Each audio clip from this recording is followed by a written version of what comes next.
자, 오늘 말씀은 요한복음 7장 37절로 52절까지의 말씀을 가지고 우리가 배에서 흘러넘치는 생수의 강이라는 제목으로 함께 은혜를 나누고자 합니다. 제가 여러분들에게 그림을 하나 보여드리도록 하겠습니다. 이 그림을 보시고 여러분들이 이 그림이 무슨 그림인지 정답을 한번 말씀해 주시기 바랍니다. 자, 지금부터 그림을 보여주시는데요. 이 그림이 무슨 그림일까요? 자, 그림을 보여주세요. 네, 그림이 조금 틈을 들이고 있습니다, 여러분. 네. 이 그림을 보시고 여러분들께서 보시는 관점에 따라서 이 그림이 다르게 보여질 수 있습니다. 이 그림이 뭐 어떻게 보여질지는 여러분들이 알아서 선택하시기 바라는데, 자, 그림을 보여주세요.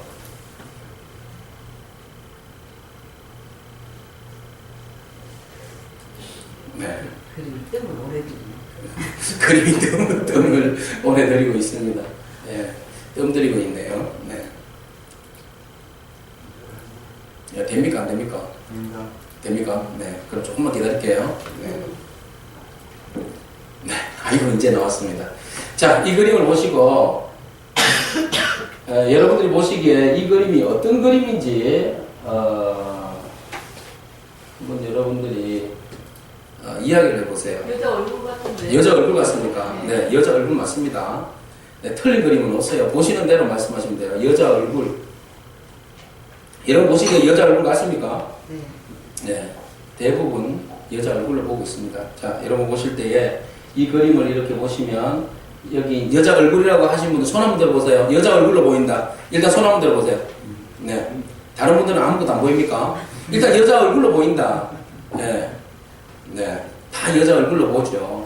자, 여기가 머리죠. 머리 맞습니까? 여기 옆으로 쳐다보고 있죠. 요렇게 코가 있고 눈썹이 요래 있고 지금 옷을 요렇게 입은 여인입니다. 그죠? 그쵸? 맞습니까? 근데 저는 다르게 봤습니다. 뭐 같습니까? 노파의 얼굴입니다. 왜요? 자, 여러분 보세요. 여기를 코로 보세요. 여기 머리로 보세요. 머리로 보고 옆으로 보긴 보는데 이게 코가 아니라 이게 전체가 코입니다. 이게 밑으로고 턱입니다. 입입니다. 자, 머리가 하얀 노파로 보입니까? 안 보입니까? 그렇게 보니까 노파로 보이죠? 자, 아가씨로 예쁜 아가씨 옆모습으로 보입니까? 아니면 코를 길게 내린 턱이 뾰족 나온 노파로 보입니까? 보시기에 따라서. 그죠? 보시기에 따라서. 같은 그림인데도 어떤 사람에게는 옆으로 쳐다보고 있는 예쁜 여자로 보일 수도 있고, 또 같은 그림인데도 코가 길쭉한, 그죠? 그리고 코가 밑으로 뭐 이렇게 나와 있고 턱도 이렇게 뾰족한 노파로 보시는 경우도 있다라는 거죠. 한 그림을 가지고도 어떤 사람은 주장하기를 뭐라고 이야기합니까? 이쁜 여인이 옆모습이다. 또 아니다. 이거 분명히 내가 보기에는 높아다. 이렇게 해서 서로 자기의 각자의 나름대로의 의견을 말할 수 있습니다. 때로는 맞기도 하고 틀리기도 하죠. 둘 다 맞기도 하고, 또 때로는 강조하면 목소리 큰 사람이 이기기도 하죠. 그죠? 같은 그림인데도, 같은 현상인데도 어떻게 보느냐에 따라서 서로 다르게 볼 수 있다는 겁니다. 자, 관점에 따라서 얼마나 많은 오해를 날 수 있느냐, 해석을 다르게 할 수 있느냐를 우리가 볼 수 있는 겁니다. 자, 갈릴리에 오신 예수님. 자, 이제 이거는 꺼주시고 저를 봐주세요. 자꾸 저만 쳐다보지 마시고. 자, 갈릴리에 오신 예수님을 보고 보는 관점은 모두가 다 다릅니다. 어떤 사람은 우리가 본 말씀을 기초해서 볼 때 어떤 사람은 좋은 사람이다, 선지자다, 그리스도다, 하나님의 아들이다 라고 보는 사람이 있는가 하면, 어떤 사람은 예수님을 볼 때 똑같이 봤음에도 불구하고 미혹하는 사람이다, 마귀다, 귀신 들린 자다, 이렇게 보았던 거죠. 한 예수님을 보았음에도 불구하고, 똑같이 예수님이 갈릴리에서 사역하시는 예수님을 봤음에도 불구하고, 어떤 사람은 하나님의 아들이다, 그리스도다, 좋은 사람이다, 선지자다라고 보는 사람이 있는가 하면, 어떤 사람은 귀신 들린 사람이다, 마귀 들렸다, 사람들을 미혹하는 거짓 선지자다라고 보는 사람도 있다는 겁니다. 12절 말씀을 여러분 한번 보시기 바랍니다. 오늘 말씀이 7장 전체를 다루고 있기 때문에 길어서 다 읽지는 못했는데 12절에 보면 이런 표현이 있습니다. 우리 다 같이 함께 읽기를 원합니다. 예수에 대하여 무리 중에서 수군거림이 많아 어떤 사람은 좋은 사람이라 하며 어떤 사람은 아니라 무리를 미혹한다 하나. 네, 똑같은 본문 안에서 지금 두 가지 말씀이 있습니다. 서로가 수군거리고 있습니다. 수군거리는데 어떤 사람은 예수님을 보고 뭐라고 말합니까? 좋은 사람이다 라고 말합니다. 어떤 사람은 사람을 미혹한다 이렇게 표현하고 있습니다. 그러면은 우리에게 있어서 예수님은 어떤 분인가?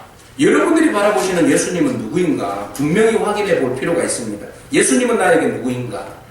남들이 이야기하는 그렇습니다. 하나님의 아들, 구세주, 치료자, 전능자, 부활의 첫 열매, 심판주, 상 주시는 뭐 이런 수없이 많은 예수님에 대한 고백들이 있습니다. 그렇다면 성경에서 말하는 누군가가 고백되어지는 예수님 말고 여러분들이 오늘 예수님을 바라볼 때 여러분들에게 있어서 예수님은 누구시냐라는 거죠. 자, 한 두 분만 말해볼까요? 정서진, 예수님은 서진이에게 있어서 어떤 분이죠? 네? 잠깐 좀 번쩍 떠오르는 거. 네, 그러면은 정영희 권사님, 예수님이 나에게서 어떤 분이죠? 구세주이며 아버지. 구세주이고 아버지 되신다. 그래. 정서진, 예수님 어떤 분이죠? 네, 그럼 그 고백을 하면 되죠. 네, 아주 교과서적인 고백을 하셨어요. 자, 어쨌든 우리가 교과서적인 고백을 하든 개인적인 경험에서 나오는 고백이든 우리 나름대로 예수님에 대한 고백이 있습니다. 고백이 있습니다. 그 고백이 누가 뭐래도 그 고백을 끝까지 지킬 자신이 있는가라는 거죠. 정말 여러분들이 예수님이 하나님의 아들이라고 고백하는 그 믿음을, 그 고백을 그 어떠한 환경과 상황 가운데서도 끝까지 그 믿음을, 그 고백을 지킬 수 있습니까? 아멘. 지키기를 바랍니다. 어떤 환경이 온다 할지라도 오늘 내가 고백했던 그리스도가 내일은 그리스도가 아닐 수도 있어요. 환경이 그렇게 몰고 가면 내가 예수님 부인할 수도 있다는 거죠. 그러나 우리가 내가 믿는 예수님이 어떤 환경에 처해 있다 할지라도 우리가 내가 보고 내가 믿는 예수님이 나의 주, 나의 하나님, 그리스도시요, 나의 아버지시요, 나의 구세주인 것을 고백하는 그 믿음이 절대적으로 흔들리지 않기를 축복합니다. 예수님을 믿어도 제대로 믿어야 됩니다. 고백을 해도 제대로 고백해야 하고 그 고백을 우리가 끝까지 지켜야 하는 거죠. 끝까지. 처음에는 예수님이 이래서 좋았어요, 저래서 좋았어요, 예수님은 나의 구주세요 그래 놓고는 인생이 말리고 힘들어지고 뭔가 꼬이니까 예수님이 어디 있어? 예수님이 어디 있냐고 그렇게 부인하는 사람들이 있다는 겁니다. 여러분, 마지막까지 신앙은 마지막까지 가야 합니다. 신앙은 과정이면서 끝까지 내 신앙을 지킬 때 비로소 그것을 우리는 신앙이다 말할 수 있습니다. 처음에 내가 예전에는 그렇게 고백했는데, 예전에는 그렇게 믿었는데, 예전에는 신앙이 아닙니다.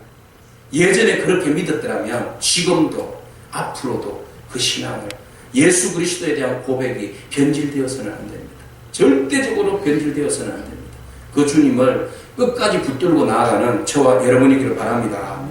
자, 오늘 본 말씀에 어떤 사람들은 예수님에 대해서 막 옹호하는 사람이 있어요. 어떤 사람들은 예수님에 대해서 막 부인하고 비방하는 사람이 있어요. 그런데 오늘 본 말씀을 기초로 해서 보니까 처음에 예수님은 그리스도다, 좋은 분이다, 선지자다 라고 이야기했던 사람들이 감히 사람들 앞에서 자기 자신이 그렇게 믿고 있는 신념에 대해서 당당하지 못한 것을 볼 수 있어요. 왜요? 그 말씀이 13절에 나옵니다. 같이 읽어볼까요? 읽겠습니다. 그러나 유대인들을 두려워함으로 드러나게 그에게 대하여 말하는 자가 없더라. 예수님이 어떤 분인지 자기 나름대로 주관적인 생각들은 있고 고백은 있었어요. 그런데 지금 그들이 무엇이 두려웠다는 겁니까? 유대인들이 두려웠다. 유대인들이 누굽니까? 바리새인들이 제사장들 아닙니까? 권력자들입니다. 종교적인 권력자들이에요. 그들이 나름대로 잣대를 가지고 사람들을 이단으로 얼마든지 몰아내세울 수 있는 강력한 종교적인 힘을 가지고 있는 실세들입니다. 실세들. 종교적 실세들이죠. 이 실세들 앞에서 내가 과연 내 스스로가 주님은 나의 하나님이요 나의 그리스도라고 고백할 수 있느냐 말이죠. 당당하게 그 어떤 무리 가운데 우리가 떨어져 있다 할지라도 그곳에서 내가 나의 주 나의 하나님이라고 고백할 수 있느냐. 우리끼리 모여있는 곳에서는 얼마든지 나의 주 나의 하나님이라고 고백할 수 있죠. 그러나 여러분, 북한 땅에서도 죽음의 위협이 있다 할지라도 모슬림 앞에서도 이슬람 가격한 그 사람들 앞에서도 내가 나의 주 나의 하나님이라고 고백할 수 있느냐라는 겁니다. 정말 그 믿음이 우리 가운데 있기를 축복합니다. 요즘 얼마나 사람들이 자기 스스로를 드러내기를 원하고 자기 스스로의 어떤 인권이라는 이름으로 자기 자신에 대해서 얼마나 인정받기를 원하는지 여러분 잘 알지 않습니까? 어제 아래는 성소수자가 어제입니까? 그들이 모여가지고 서울시청을 장악했어요. 서울시청을. 여러분 뉴스 보셨습니까? 서울시청을 장악해가지고 그들이 하는 소리가 뭡니까? 박원순이 사죄하라, 사과하라고. 자기들이 박원순 시장이 서울 시민의 그 인권 헌장을 갖다가 그 전원 합의에 이르지 못하게 했던 이유 때문에 무산시켜버렸어요. 와, 아직은 시대적 흐름과 분위기상 이 인권으로 성소수자들의 그 인권에 대하여서 우리는 동성애자들을 지지할 수 없다라고 박원순이가 이야기했습니다.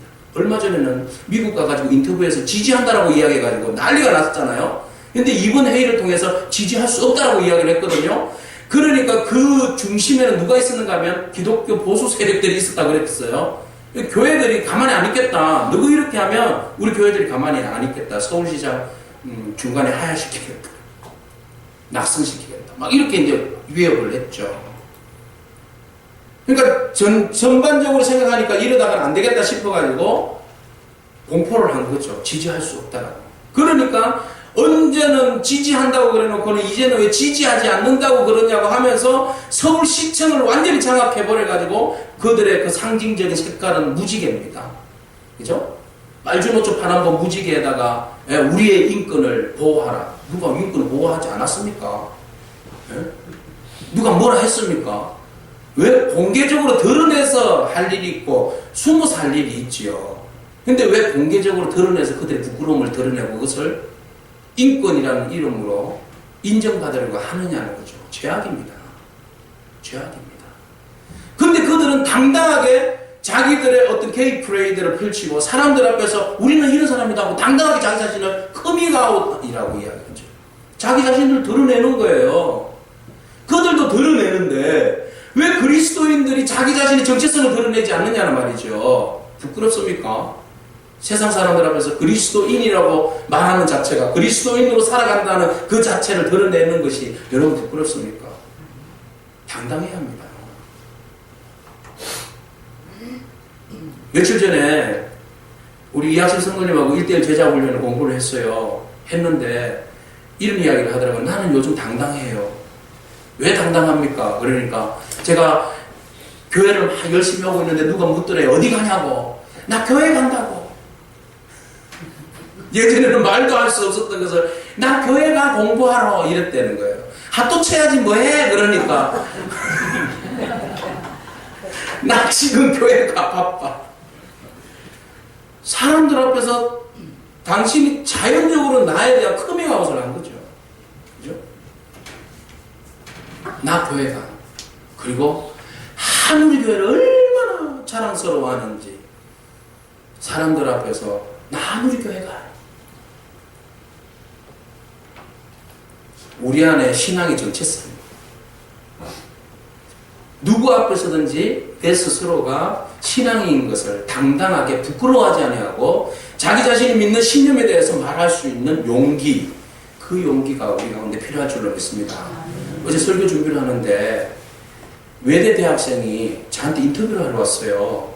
예전에 여기 살다가 뭐 자기 동생 학군 때문에 저기로 대치동으로 이사를 갔대요. 근데 교수님하고 뭐 과제하는 가운데 인터뷰가 필요하다고. 그러면서 동성연애에 대해서 어떻게 생각하냐고, 교황이 그렇게 말한 거에 대해서 어떻게 생각하며 당신의 생각은 어떠냐고, 지금 동성연애자가 와서 결혼 주례를 서달라고 하면 당신이 해줄 거냐 안 해줄 거냐, 별 그런 이야기를 다 물어요. 그러면서 나는 당신의 인터뷰에 대해서 뭐 다른 목적으로 쓸 생각도 없고 녹음하지 않는다고 핸드폰을 탁 끄더니 끄더라고요. 그래서 그냥 있는 대로만 인터뷰를 좀 해주시면 학교에서 연구하는 과정이 있으니까 해달라고 그래요. 그래서 가만히 쳐다보다가 제가 있는 소신껏 말했죠. 인권에 대해서, 인권하고 우리가 기독교 신앙은요, 인권, 사람들의 인권하고 어떤 면에서는 같이 가기도 해요. 그러나 반드시 인권과 신앙이 같지는 않아요. 그렇죠? 때로는 옹호할 수는 있어요. 그러나 아닌 것에 대한 신앙적인 것을 아닌 것도 인권이라고 포장할 수는 없다는 거죠. 그리고 성경 전체가 죄악에 대해서 말할 때에 여러분 성적 타락에 대해서 처음부터 끝까지 다루고 있지 않습니까? 성경의 모든 주제는요, 음행을 가장 악한 죄악으로 이야기하고 있어요. 소돔과 고모라가 멸망한 것도, 노아의 홍수로 인하여 망한 것도, 여러분 포피오에 망한 것도, 로마가 망한 것도, 이스라엘이 망한 것도 결국은 음행으로 인한 것 아니겠습니까? 이 세상이 망한다면, 앞으로 세상이 망할 것 같다면 그런 것들이 죄악의 가장 큰 1순위가 아니겠는가 이렇게 보는 거죠. 그러면 사회적 전체적인 분위기가 그렇게 간다고 해서 교회가 동조하고 교회가 살아남기 위해서 그들과 합의할 수 있느냐? 그건 아니라고 봐요. 그죠? 교회는 그들이 아무리 법적으로 교회를 위협한다 할지라도 교회는 아닌 것은 아니죠. 진리는 진리고 절대로 포용과 또 그 포용은 할 수 있지만 그들 가운데 혼합할 수는 없는 부분이 있거든요. 그래서 제가 당당하게 얘기했죠. 앞으로 서구라파가 다 그렇게 가고 한국도 지금 곧 그렇게 흘러갈 수밖에 없는 상황인데 교회는 언제나 외로운 것이다. 성경적으로 산다는 것은 사실은 외로운 것이다. 진리 가운데 산다는 것은 외로운 투쟁하고 같다. 당신들이 다 그런 분위기로 몰고 간다 할지라도 교회의 양심은 끝까지 지킬 것이다. 그것들로 인해서 핍박을 받는다 해도 감옥을 가는 일이 있다 할지라도 교회는 교회로서의 양심과 순수성을 지킬 수밖에 없다. 라고 당당하게 이야기했어요. 근데 그 사람이 이야기를 듣다 보니까 충분히 이해가 되네요. 목사님 그냥 나는 막연 인권이라는 문제로 교회가 왜 이 부분에 대해서 합의하지 않고 아주 고수 골통 분자들처럼 그렇게 이야기하느냐에 대해서 좀 답답한 마음이 있었는데 목사님의 이야기를 들으니까 그럴 수밖에 없겠네요. 라고 인정을 하더라고요. 그래서 당신도 이거 연구만 하지 말고 교회는 안 다닌대요. 교회 다니시라고. 예수님 믿어서 당신은 외대를 다니니까 사회적 엘리트 아니냐. 그래서 엘리트로서 거룩한 영향력을 끼쳐보라고. 이제 그런 이야기를 하고 돌려보냈어요.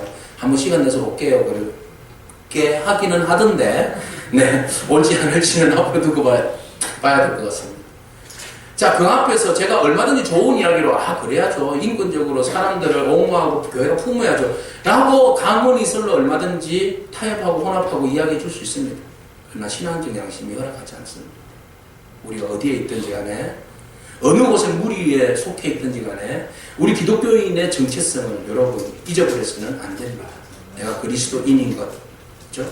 절대로 우리가 목숨 앞에서도 우리가 지켜야 할 것은 지켜야 한다는 거죠. 근데 오늘 본 말씀에 사람들이 모든 사람들이 흥분했어요. 예수님에 대해서 저 나름대로의 판단과 기준에 따라서 그리스도다 좋은 분이다 다 말했지만 그러나 당당하게 말하지는 못했다는 거죠. 왜 당당하지 못했나? 두려움 때문에. 오늘 우리 가운데 세상이 두려운 것이 아니라 하나님이 두려운 그런 은혜가 있기를 축복합니다. 우리의 생각은 바로 하나님을 두려워하는, 사람을 두려워해서는 안 되는 거죠. 어떤 경우에도 우리는 하나님을 두려워하는 그런 저와 여러분이기를 바랍니다. 흑인지 백인지 분명하게 우리가 판단하는 은혜가 있기를 축복합니다. 박쥐 같은 인생이 아니라 정말 내가 하나님 안에서 그리스도인답게 순수하게 그리스도인으로서 당당하게 살아가기를 축복합니다. 이것이 우리가 살아가야 할 정체성 아닙니까? 세상 사람들하고 똑같이 살면서 그리스도인이냐 교회 다니냐 그러면 말 못하는 그런 비굴함으로 살지 말자는 거죠. 우리는 이미 요한계시록에 의하면 예수 그리스도를 영접한 자들에게는 이미 아버지와 아들의 어린 양의 이름으로 우리의 이마에 뭐가 인쳐있다고 그랬습니까? 이미 우리에게는 인쳐져 있다라고 그랬어요. 우리는 이미 구원의 표를 받은 몸입니다. 구원의 표를 받은 우리가 세상 가운데 희석되어서 그렇게 회색 군자들처럼 그렇게 살아갈 수는 없다는 거죠. 당당하십시다, 여러분. 당당해야 살아남을 수 있어요. 세상은 더 악한 길로 갈 것입니다. 그리스도의 나라가 이 땅 가운데 하나님 나라를 이루면 좋겠지만, 완성되면 좋겠지만, 세계사는 그렇게 허락하지 않습니다. 세상은 더 악함으로 우리에게 다가올 것이고, 믿는 자들을 핍박할 것이고, 믿음으로 순결성을 지키려고 하는 자들에게 온갖 핍박으로 어려움을 가할 것입니다. 이것이 계시록에 나오는 한 현상들입니다. 우리가 세상을 바꿀 수 있는 능력은 있지만 세상이 허락하지 않습니다. 그러나 우리가 끝까지 우리의 신앙의 순수성을 지키고 나가야 할 줄로 믿습니다. 그것이 우리가 지켜야 할 일이지요. 자, 이렇게 그들이 예수님에 대해서 당당하지 못했을 때에 오늘 7장에 보니까 한 사람이 당당한 사람이 있었어요. 그 사람이 누구입니까? 니고데모였습니다.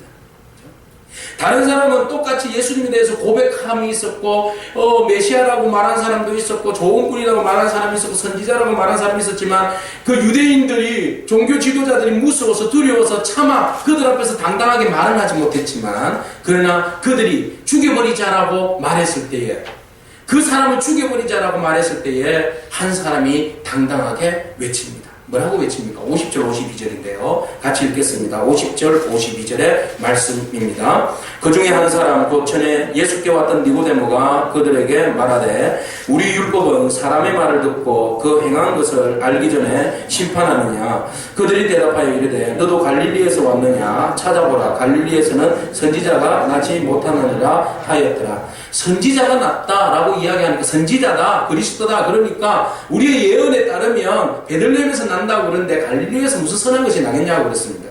예수님은 베들레헴에 나셨습니다. 아시죠? 근데 이 사람들이 모르는 겁니다. 그러니까 갈릴리에서 사역하니까 갈릴리에서 당연히 태어났다라고 생각하고 선지서를 아무리 살펴봐도 갈릴리에서는 선한 것이 나지 않냐고 메시아가 나지 않는다라고 말합니다. 그는 나지 않는 그가 어떻게 메시아할 수 있느냐? 거짓 선지자다, 미혹하는 자다라고 이야기를 하니까 니고데모가 그런 이야기를 합니다. 우리의 율법에 사람에 대해서 제대로 들어보지도 않고 행한 것을 지켜보지도 않아놓고 누가 판단하라고 이야기한 적이 있느냐라고 이야기합니다. 예수님에 대해서 자기가 가지고 있는 율법의 말씀으로 변호하는 거죠. 여러분, 변호가 쉽습니까? 지금 이 사람은 사내들인 공회의 한 사람입니다. 사내들인 공회가 지금 어떤 마음으로 지금 움직이고 있습니까? 예수님을 이단하러 모은 겁니다. 세상 사람들을 미혹하는 사람으로 모았습니다. 죽이려고 작정하고 있습니다. 사람을 보내서 죽이려고 잡아오라고 그랬습니다. 그런데도 지금 사람들이 예수님의 건의의 말씀에 녹아서 차마 예수님을 잡을 수 없어서 돌아와서 지금 고백하고 보고하는 내용 아닙니까? 근데 그 가운데서 니고데모가 당당하게 그들 앞에서 나는 예수가 누구인지 아는 거죠. 그래서 당신들이 지금 예수에 대해서 실수하고 있다는 것을 말하고 싶은 겁니다. 그래서 당신들이 지금 실수하지 말라는 겁니다. 끝도 보지도 아니고 재보지도 아니하고 어떻게 예수가 이단이고 잘못되었다고 미혹하는 사람이라고 너희들이 말할 수 있느냐라는 것이죠. 그러니까 그들이 말하죠. 니도 그 사람과 같이 더불어서 갈릴리 사람이냐? 다 알고 있으면서 왜 그 사람을 옹호하고 나서느냐? 라고 이야기합니다. 여러분, 니고데모는 어느 날 밤에 영생의 문제 때문에 고민하다가 예수님을 찾아갔던 사람입니다.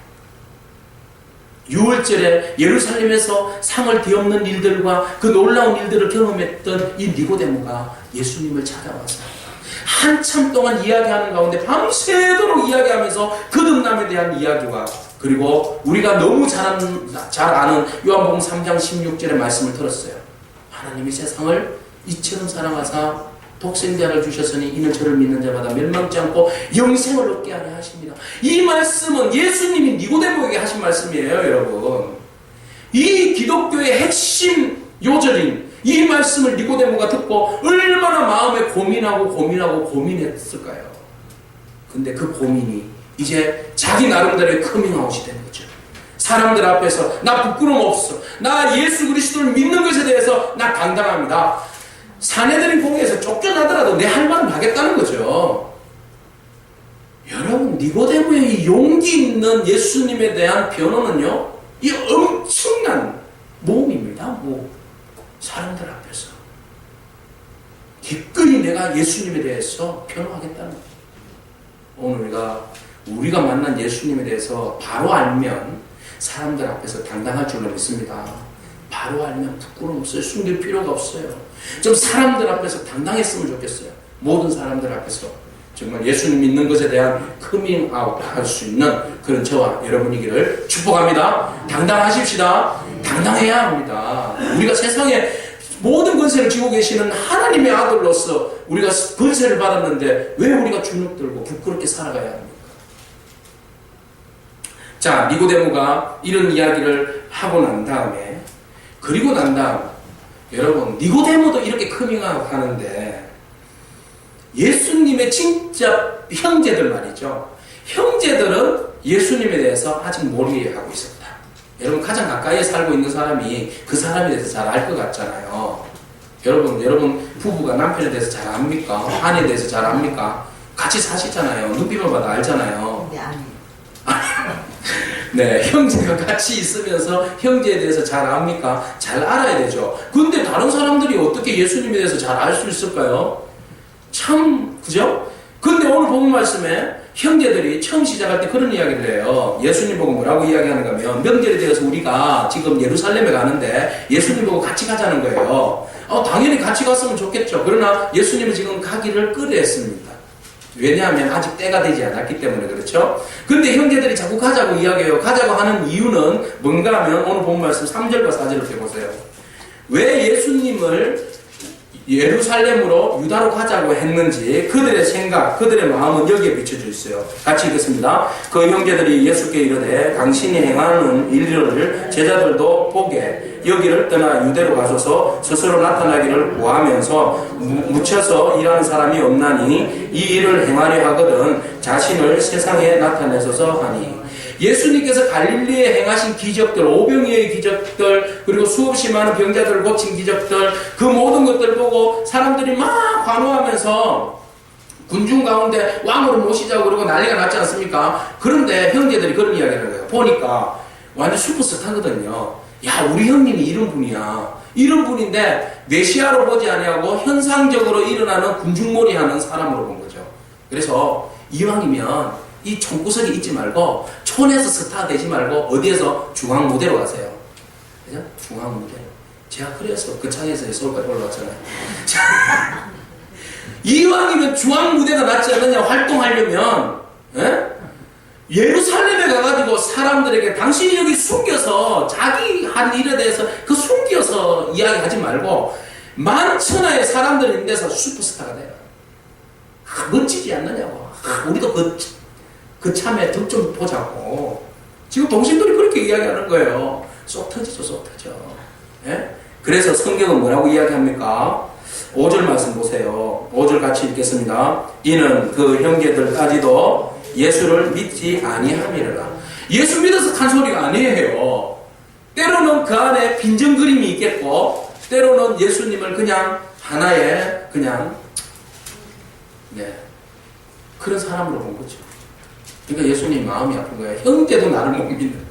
형제도 나를 못 믿으니 얼마나 가슴이 아픕니까, 여러분? 가족들이 나를 인정해주지 않는 거 얼마나 마음 아파요. 그죠? 가슴 아픈 일이지요. 예수님도 위로받으시기 바랍니다. 예수님도 형제들로부터 외면당했습니다. 가족들로부터 외면당했어요. 예? 하나님의 뜻대로 올바르게 살려고 노력하다 보면 때로는 가족들로부터 왕따 당할 수도 있어요. 밀릴 수 있어요. 외면당할 수 있어요. 상처받을 수 있어요. 그러나 여러분 외로워하거나 아파하지 않기를 축복합니다. 주님 바라보시면서 위로받으십시오. 어차피 이 길이 외로운 길이잖아요. 힘든 길이잖아요. 주님이 위로하시면 되죠. 그죠? 근데 형제들이 알지를 못하는 거죠. 그래서 주님이 말합니다. 먼저 가라. 니네들 먼저 가고 나는 안 갈게. 아직 때가 안 됐어. 아직 내가 그곳에 가서 슈퍼스타 노릇할 때가 안 됐다. 아직 내 때는 이르지 않았다. 그랬습니다. 예수님이요 분명히 때가 무엇인지 알고 있었던 분이에요. 때가 지금인지 아닌지 분명히 알고 있었어요. 여러분 때를 알지 못하면요, 때를 알지 못하면 사람들이 조급해집니다. 조급해지고 또 때를 알지 못하면 사람들이 절망합니다. 주님은 분명히 당신의 때를 알고 계셨어요. 알고 계셨기 때문에 지금 내가 급하게 예루살렘 안 올라가도 돼. 근데 사실 지금 올라가면 나 죽어. 아직은 이 때가 아니야. 내 때는 조금 더 다음 회기에 6월절이야. 예수님은 분명히 당신의 때를 알고 있었어요. 근데 사람들의 마음이 동요돼가지고 아 그래 갈까? 지금 갈까? 지금 가면 내가 스타 되겠지? 아니요. 큰일 납니다. 여러분 분명한 때를 구분할 수 없는 사람은 막 조급해져요. 아 이렇게 해볼까? 저렇게 해볼까? 막 그러면서 막 이쪽 저쪽 불나방처럼 불만 있는 곳을 막 쫓아다니다가 결국은 자초하고 말죠. 때가 왜 안 오지 성급해하면서 무너져버립니다. 오늘 우리 가운데 우리가 바라보는 소망의 때가 있는 줄로 믿습니다. 그 때가 분명하면 여러분 당황하지 않습니다. 조급해하지 않습니다. 절망하지 않습니다. 그 때를 기다리면서 지금 이 시간을 믿음 안에서 즐길 줄로 믿습니다. 좀 즐길 수 있는 우리가 되었으면 좋겠습니다. 우리 안에 막 조급함이, 막 안절부절함이 좀 없었으면 좋겠어요. 좀 느긋함을 가지고, 믿음을 가지고 분명히 때는 온다. 분명히 때는 우리 가운데 온다. 우리가 믿음으로 포기하지 아니하고 조급하지 아니하고 절망하지 않는 한 우리에게는 때가 온다. 할렐루야. 때가 올 줄로 믿습니다. 그 때를 구분할 수 있어야 돼요. 아직 때가 아닌데 막 성급하게 갔다가 낭패 보는 일 많잖아요. 그렇죠? 영적 분별력을 가지고 하나님이 우리를 통하여서 이루실 그 때를 우리가 잘 구분하면서 오늘 우리에게 맡겨주신 지금 여기에서 내가 할 일을 바라봐야 돼요. 지금 내가 할 일은 생각도 안 하고 충성하지도 아니하고 자꾸 미래의 그 때만 바라보면 그건 허황된 꿈이죠. 미래에 대해서 분명한 때에 대한 확신이 있으면 오늘에 흔들리지 않는 줄로 믿습니다. 오늘에 우리는 최선을 다할 줄로 믿습니다. 주님은 그 마음이 있었던 거죠. 그래서 보냈어요. 그렇지만 주님은 곧 뒤따라갑니다. 뒤따라가서 명절이 7일간 이루어져요. 그런데 7일이 이루어지고 난 다음에 8일이에요. 이때 명절은 무슨 명절입니까? 수장절, 장막절이죠. 장막절입니다. 추수감사절하고 같은 거죠. 그래서 이 장막절이 이루어지는데 이스라엘 사람들에게 있어서 이 장막절은 어떤 날입니까? 바로 애굽에서 40년 동안 살았던 것을 하나님께 기억하면서 감사합니다라는 고백의 절기이기도 하고, 그 다음에 여름 과일이 익고 난 다음에 이제 이른비가 오기 전에 거두어진 수확에 대해서 하나님 앞에 영광 올려드리는 감사의 절기이기도 해요. 그래서 이것을 때로는 추수감사주일이라고도 말할 수 있어요. 추수감사주일이면서 광야에서 우리를 구해내 주신 하나님의 은혜를 감사하는 주이기도 하고, 그 다음에 이때는 메시아를 간절히 기다리는 그런 시간이기도 합니다. 메시아를 간절히 기다립니다. 왜요? 그들이 행사할 때 7일 동안 어떻게 행사를 하는가 하면 실로암에 가가지고 제사장이 가가지고 물을 길러와요. 물을 길러와서 하나님 앞에 전제로 드리는데 이것을 7일 동안 계속 물을 길러와요. 그리고 제사장들이 쭉 갔다가 올 때 또 나팔을 막 부는 행사를 가져요. 그래서 항상 그 물을 기르면서 이사야서 12장 3절을 노래로 해요. 이사야서 12장 3절이 어떤 말씀인가 하면 그들은 이런 노래를 합니다. 한번 볼까요? 그러므로 뒤에 부분을 해요. 그러므로 너희가 기쁨으로 구원의 우물들에서 물을 기르리라. 그들이 부르는 노래예요. 간절한 마음이 있어요. 기쁨의 우물에서, 기쁨으로 우물에서 뭘요? 우물들에서 물을 기르리라. 이들에게 있어서 그 생수에 대한 간절함이 있었어요. 그래서 여러분 장막절에 그들은 실로암에 가서 물을 기르면서 이사야서에 나오는 말씀을 가지고 노래를 부르는데, 우리가 너희가 기쁨으로 구원의 우물들에서 물을 기르리라. 물을 기르리라. 물에 대한 관심이 있었어요. 물에 대한 관심이. 그 물에 대한 관심은 애굽에서 나와서 광야 생활을 할 때에 어디에서? 바위에서 뭐가 나왔습니까? 물이 터져 나와서 그들이 어려울 때에 그 물로 인하여서 은혜를 입은 경험이 있어요. 그리고 그들의 인생에 있어서 하나님의 은혜를 뭐로 채운다고 받는가 하면 물로, 우물물에서 물을 기르는 은혜로 그들은 생각을 했어요. 그리고 그들은 메시아에 대한 간절한 갈망들이 있었어요. 그들은 버드나무를 꺾다가 성전 앞에 제단에 세워놓고 이 버드나무를 하루에 한 바퀴씩 돌았어요. 그리고 마지막 날에는 막 버드나무를 흔들었어요. 시들어져 있는 버드나무를 흔들으면서 그들이 외쳤던 노래가 있었어요. 호산나, 호산나였어요. 호산나라는 것은 우리를 구해 주시옵소서, 구원해 주시옵소서, 그런 간절함의 노래지 않습니까? 그래서 이들은 장막절에 간절히 하나님이 애굽에서 광야 생활에서 구원해 주셨던 그 은혜에 대한 감사와 물 주심에 대한 감사와 메시아에 대한 구원에 대한 기대, 그죠? 그 주수한 일들에 대한 감사와 이런 것들에 대한 그 모든 것들이 응축해서 이 장막절에 예배하며 그곳에서 축제를 벌였던 겁니다. 이때 예수님께서 마지막 그 행사의 마지막 즈음에 8일째는 완전히 축제가, 엄청 큰 축제가 벌어져요. 7일 동안은 예식이 거행되고 8일째는 이 장막절에 너무너무 큰 축제가 벌어지는데 주님께서 그곳에 가셨어요. 그리고 그들에게 율법에 대한 말씀을 하시고 난 다음에 큰 소리로 설교를 하십니다. 큰 소리로 설교를 하시는데 그들에게 외친 말씀이 바로 이 말씀이에요. 오늘 우리가 읽었던 말씀이에요. 32절, 37절, 37절과 8절 말씀 우리 다 같이 크게 한 목소리로 읽도록 하겠습니다. 명절 끝날 곧 큰 날에 예수께서 외쳐 이르시되 누구든지 목마르거든 내게로 와서 마시라. 나를 믿는 자는 성경의 이름과 같이 그 배에서 생수의 강이 흘러나오리라 하시니. 아멘.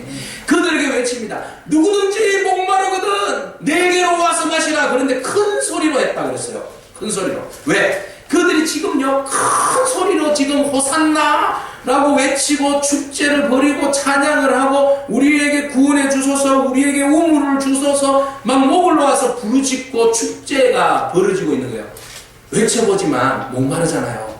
외쳐보지만 허무하잖아요. 외쳐보지만 공허하잖아요. 채워지지 않잖아요. 우리에게 물을 달라고 외쳐보지만, 구원해 달라고 외쳐보지만 그 구원의 은혜가 그들 가운데 있습니까? 시끄럽기만 시끄럽지 외치기만 외쳤지 그들에게 주어지는 구원의 기쁨과 감격과 그 우물물의 그 기쁨과 샘솟는 그 기쁨들을 누리지 못하는 거죠. 그들에게 주님께서 선포하십니다. 누구든지 목마르거든. 다 목말라 있잖아요. 예? 다 목말라 있잖아요. 그래서 주님께서 누구든지 목마르거든 내게로 와서 마시라고 당당하게 외칩니다. 내게로 와서 마시라. 네가 누군데? 네 이단한데 너 죽으려고 작정했냐? 라고 사람들이 몰려들어서 돌을 던질 수도 있어요. 그러나 주님은 작정했어요. 그 고통 가운데 목말라하고 힘들어하는 영혼들에게 주님께서는 당당하게 선포하십니다. 누군지 목마르다. 너희가 목마르냐? 생활 가운데 목마르냐? 하나님의 은혜에 대해서 목마르냐? 성령에 목마르냐? 다른 목마름이 있느냐? 진리에 대해서 목마르냐? 너희 목마른 자들아 다 내게로 와. 내게 와서 마시라. 할렐루야. 오늘 우리 가운데 다른 목마름이 있습니까? 무엇으로 목말라 있습니까? 주님께로 나오시기 바랍니다. 주님이 우리에게 있어서 생명의 물이요 우리의 갈급함과 우리의 목마름을 축여주실 시원한 여름 생수와 같은 분인 줄로 믿습니다. 그 주님께 나와서 해가를 누리는 그런 은혜가 있기를 바랍니다. 사람들이 먼저는 들판에서 와서 주님께 나와서 주님이 말씀하시고 나는 생명의 떡이다. 생명의 떡이요 이제는 내가 생명의 생수라고 말씀하고 있습니다. 나는 떡도 되고 나는 너희에게 있어서 물도 됩니다. 생수가 됩니다. 떡만 먹으면 목마르잖아요. 물도 마셔야지 얹힌 것이 내려가죠. 여러분 떡으로 만족하지 않기를 바랍니다. 예수님은 떡이시면서 우리에게 완벽한 음료 되시는 생수가 되십니다. 그래서 주님이 그들에게 보고 너무 애타하니까 너희들이 목마르거든 내게로 와서 마시라. 그래서 주님 말씀하십니다. 이 마시는 물이 뭐냐?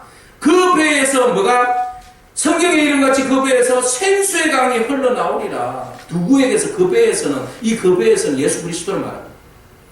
예수 그리스도를 통하여서 뭐가 나옵니까? 생수가 강처럼 흘러나오리라. 할렐루야. 예수 그리스도를 바라보고 믿음으로 구하는 자들에게는 예수 그리스도 안에서 생수가 강처럼 나오는데 그 생수의 강이 무엇입니까? 성령입니다. 성령. 할렐루야. 성령의 은혜가 성령의 은총이 성령의 능력이 예수 그리스도를 통해서 흘러나오는데 우리가 목마름으로 주님 앞에 간절히 간구하고 나아가면 주님 내가 목마릅니다. 진리에 대해서 목마릅니다. 하나님의 은혜에 대해서 목마릅니다. 나에게 채워주십시오 라고 부르짖고 나아가면 주께서 우리에게 생수의 강처럼 성령을 부어주실 줄로 믿습니다. 오늘 그 성령이 우리 가운데 충만하기를 축복합니다. 조금 물 마시고 목마른 그런 생수가 아닙니다.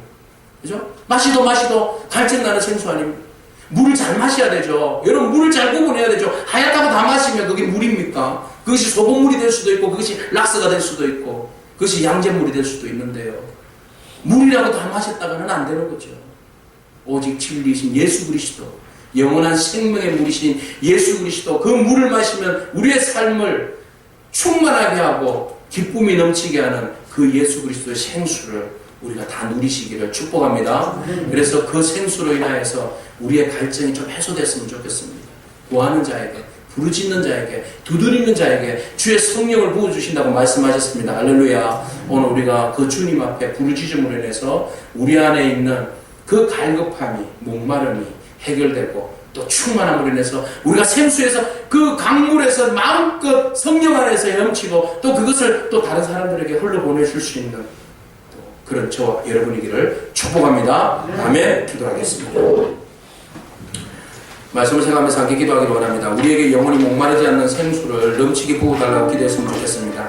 우리 안에 성령과 말씀과 은혜가 충만하도록 하나님 부어달라고, 또 주님을 제대로 믿고 고백하고 따르게 해달라고, 분명한 정체성을 가지고 세상 앞에서 당당한 우리가 되게 해달라고 함께 기도했으면 좋겠습니다. 하나님의 때가 무엇인지 분별할 수 있는 은혜가 우리 가운데 있게 해달라고 합심해서 기도하겠습니다. 같이 기도합시다. 하나님